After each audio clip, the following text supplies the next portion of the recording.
Uwi na kasi ako nun eh. Anong oras na nun? Ay, oo, na naiwan sila TJ. Saka sino ba yung isa? Partner sila. Yung singaw nung singaw na singit silang dalawa. Walang ligo-ligo yun. No? Walang creative lang. Oo, kaya umuwi din agad ako nun. Nalilim kahit na kami lang. Wala akong tubig. Nag-enjoy din naman ako kay Lapab kahit walang kuryente. Okay lang sa akin. Parang kahit wala siyang kuryente. Dito tayo. Tayo ko umurong eh. Magdawal kita sa CR. Mahal.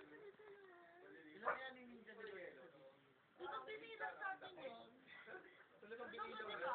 Pinilang yan. lahat binilang niya. Lahat binilang niya. Sachi. Ako na natandaan. Pasaway. Ayun talaga yung malupit na ninja na dati, no? Video. Ano lang yan si Anniversary. Sobra. Hindi ko makakalimutan dahil sa ano lang dalawa. Nag-bus sila pa uwi. Ay, paano sabay. Si Kay daw wala daw silang something pero nagsiselos-selos siya nun, di ba? Nagkukwento siya sa akin eh. Siselos siya. Normal yun sige. Sabi yung video gano'n. Ang blackmail yan sa inyo. Naka-record pala.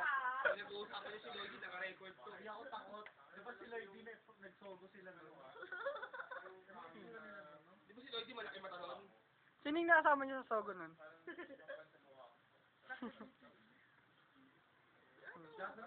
Naalala ko si Tagulo.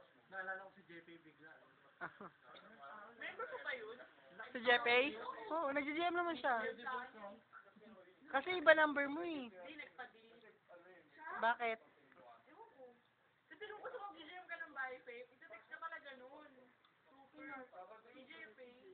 Kung ano na natatanong yan eh. Si JP parang ano, Ganun siya. 2 years old na bata na pinalaki lang. Oo. Ano ba tawag? Super ano siya? Isip bata. Ha? Parang isip bata kaya yun. Ano? Hindi niya kaya mapipin sa akin eh. Nung sa outing.